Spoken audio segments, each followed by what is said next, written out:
Now we're going to look at how to create a system or think through a system you have in place with 7 key steps to create a system.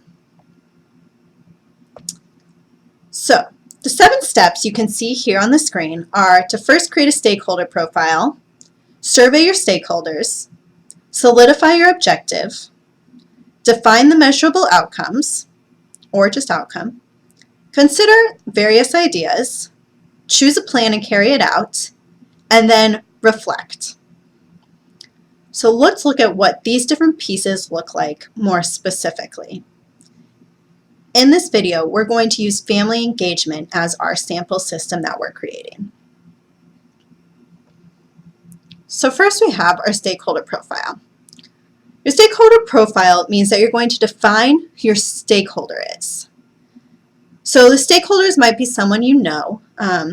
For example, if you're thinking about what is our system for moving up in QRIS, the stakeholders might be you, your site coordinator, your staff, your supervisor, all these different pieces of who's going to be working on the system. In terms of family engagement, defining your stakeholder might be very different. You probably will have different stakeholder profiles, but you should really try to stay below 3 total so that it doesn't get you too confused. So an example, when you're creating these profiles, you want to envision a real person, not just a general population. So with family engagement, it's not just parents, but it might be a single mom who lives in Dorchester, works 4 p.m. to 12 a.m. shift, is very friendly with the staff, but isn't usually the person who picks up her child because she's frequently at work when the program closes down. With the QRIS example, that might be your assistant director, and you might be able to know them a little more specifically. So if you're creating a stakeholder profile, this example for the family engagement, you might think about 3 different types of parents. You might have a dad who doesn't speak English, and the children are well behaved, so you've never really had to communicate with them about important pieces. They, pay on time, they are aware of when the program's closing, and the dad says hello and goodbye to the staff every day, but doesn't really interact with them, but he does pick up the kids on time every day. Another parent might be the example that I mentioned earlier with the single mom who works at 4 p.m. to 12 a.m. shift. And then maybe another parent that you have in your program or a group of parents, a mom and dad who always stop to talk with the staff. They come to every event, donate to the program, and they always find time for the program.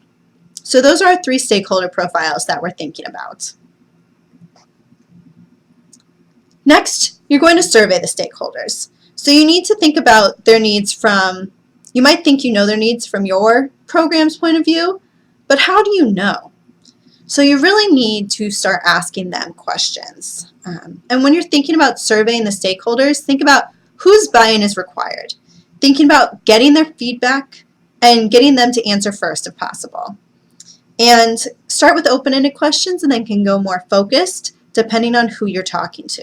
So you're going to take time to survey the stakeholders about the system you're creating. With family engagement, that might mean asking parents that you feel comfortable with what kind of engagement they'd want from the program. Are they interested in family events or not? Do they say we're too busy for that? We're really not interested in family events. You can ask, how do they prefer to receive information about the program? Whether that's reminding them that spring break's coming up, or asking them about family engagement, reminding them about events you might be having. And do they prefer to receive that information via phone call, text message, email? Do they want a flyer that you hand out in person? Do they want you to approach them in person? So thinking about those different pieces. So you might start by asking the parents you know really well, and then moving towards making a survey that you can send out to all families. So you're surveying your stakeholders to get a better understanding of what kind of family engagement they're interested in and would be willing to participate in. And when you're building these surveys, right, we can keep in mind the survey information from the beginning of this course, thinking about making good surveys and making it available to all people in the program. Next, you're going to create your objective. So your objective should always be SMART: specific, measurable, attainable, relevant, and time-bound. And you can come up with ideas for how you'll meet your objective at this point, but don't rank them. Don't say, oh, we're going with this one. That comes a little bit later. But it can just be brainstorming time and thinking about, oh, maybe we should have a potluck dinner, or maybe we want to have an event where the parents come and get to play games that the kids normally play in the program, or do an art project, or do a literacy activity, whatever it might be. So think of your objective though. So the objective that I've come up with is I want to increase family involvement in the program by 25% in December 2016. Some of my ideas are that I'm going to have a monthly family night, I'll send out a weekly newsletter, or maybe I'll use Constant Contact to track emails and know when they're read or open, so I can measure if people are engaging with our emails.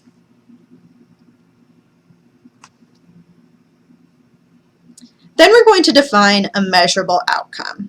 So thinking about how are we going to measure our objective, and then remembering that this outcome needs to be concrete, able to be measured, and should be easy to measure. You don't want to get bogged down in collecting data unless it's needed. So some measurable examples could be that 50% of families will attend our family night, or thinking about whatever that number might be and what's realistic. You can even think about from the survey results. If you decide to go with a family night, if only 50% said they'd be interested, it will probably be a little lower than that realistically. Could also be the percentage of parents that open your email within 3 days of it being sent. So 75% of parents open the email within 3 days of being sent. So that's specific, concrete, and it's also measurable because we'd be using Constant Contact or MailChimp and being able to see what percentage opened our email. We'll test Constant Contact and use different lists, times, etc. with the end goal of 70% open rate. So that might look more at thinking about us sending it at different times of day, thinking about how we can get the highest number of opens and engagement with the families. Then the fifth piece is we're going to consider various ideas. So at this point, we've come up with a few ideas, and you're going to think about them in whatever context works best for you. I really like the impact effort matrix. The impact effort matrix is very simple to use because you can look at pieces in terms of what is their impact going to be. So it can be low or high. And on the other axis, what is the effort going to be from you? And is that going to be low or high? So if you have something that's high effort but low impact, and it's going to be in that bottom right-hand corner, probably not something that you want to do. If it's in that high impact, low effort, that's a quick win, and it's probably a great idea. High impact, high effort, strategy and planning will be required, but might be worth it and needs to be looked into a little bit more. And if it's low impact and low effort, it's probably going to be easy to do, but is it really useful? Probably not, but you can think about it.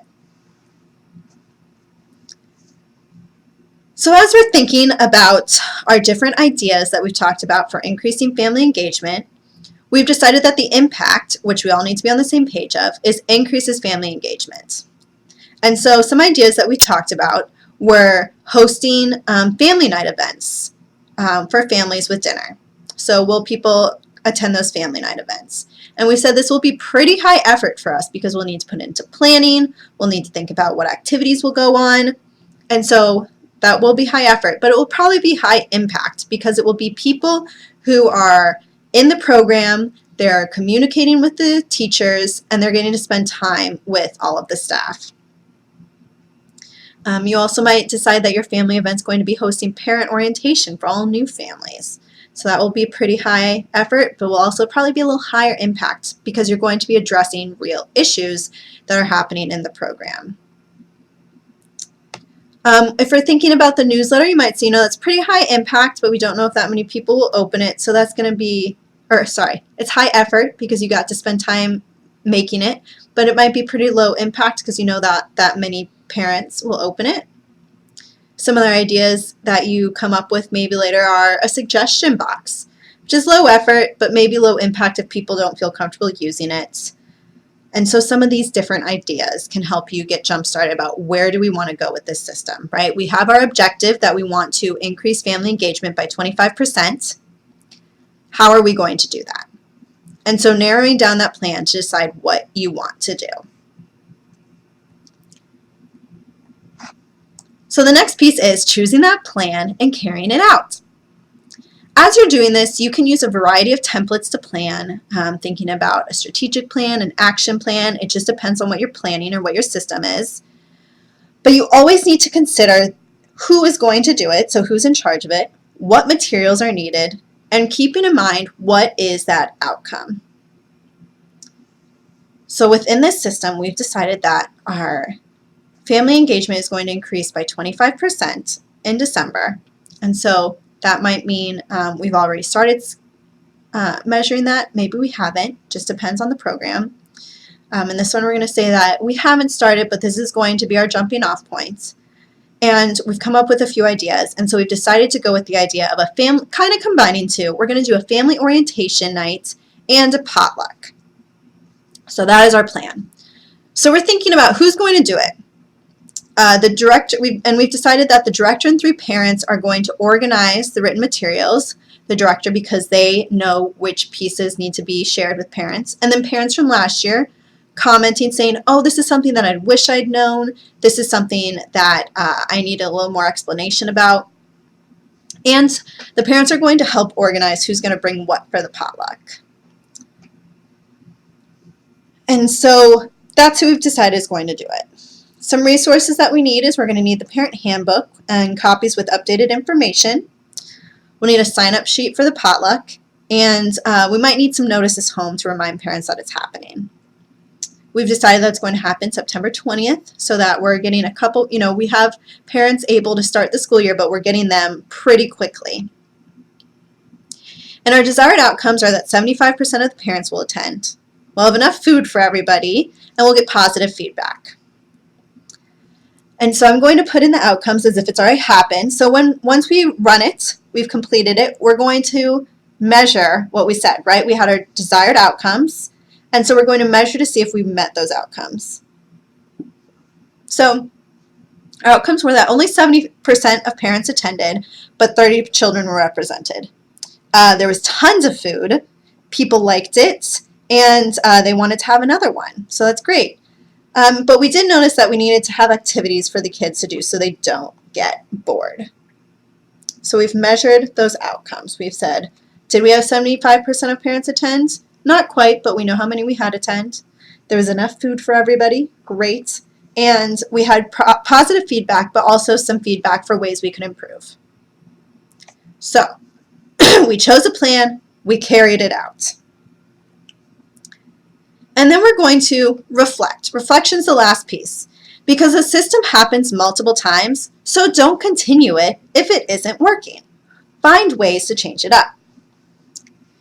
It's important to reflect with appropriate stakeholders, so that can be surveying the families, asking people what they thought, measuring if your outcome happens, and think about, will there be incentives for completing the system, for completing the plan that was in place?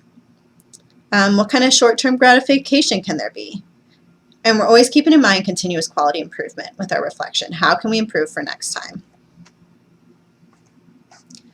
So with our family engagement, we measured the outcomes, and we did reflect with appropriate stakeholders. We asked for feedback of it, so that's great. We can also ask for feedback from staff to see if they think that it went well, if they feel like families understood what was going on. The incentives for completing are probably hoping that you don't need to talk with families that much about pieces that were explained there. And so reflecting on it, thinking back on it. And then we're going to go back to our goal of remembering that we wanted to increase family engagement by 25% by December. So we held this in September, and so we need to think, if we are having another family night, are we going to increase it by 25%? Are we changing our goal? What does that look like? And so remembering that this family engagement piece can have a lot of different pieces to it, right? Are we thinking about 25% family engagement in just the potluck? Or are we thinking 25% family engagement in our newsletters? And so suddenly we realize that we have quite a few different systems here. But it's important to have gone through it, thought about the different ideas, and worked through what will work best.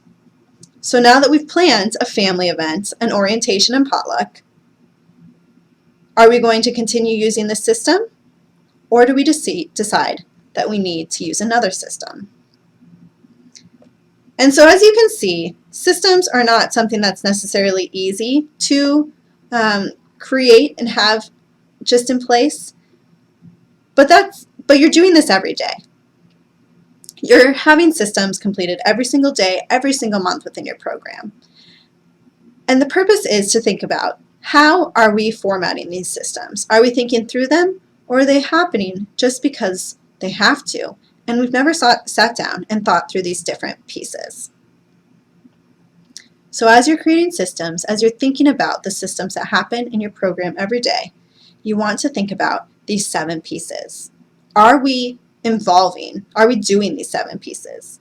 And if you have a system already in place and it's going pretty well, you might not need to go through every single piece very specifically. But I would encourage you to go back through and say, are we thinking about the right stakeholders? Are we keeping the stakeholders' needs in mind and their opinions in mind? Do we have a clear objective? And are we defining a measurable outcome and measuring that? And when we're done with this, with these systems that happen, are we reflecting? And that reflection might not happen every single time. It would be great if it did, but it might be a problem of you have a ton of new kids starting in September, and so you create a system in place to walk them through their first day. And you might at the end of the day reflect and say, oh, I'm going to change that a little bit. All right, that's fine. But you might not be able to measure the success, because maybe the success measurement is that the child is participating in an activity at all times, or 95% of the time, 4 days a week.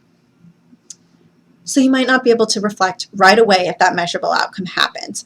But building time into thinking about that system, thinking about that measurable outcome, and really reflecting on it, so then the next time it happens, you've maybe made a change, or you've solidified it to say, this is working, and so this is how our system is in place.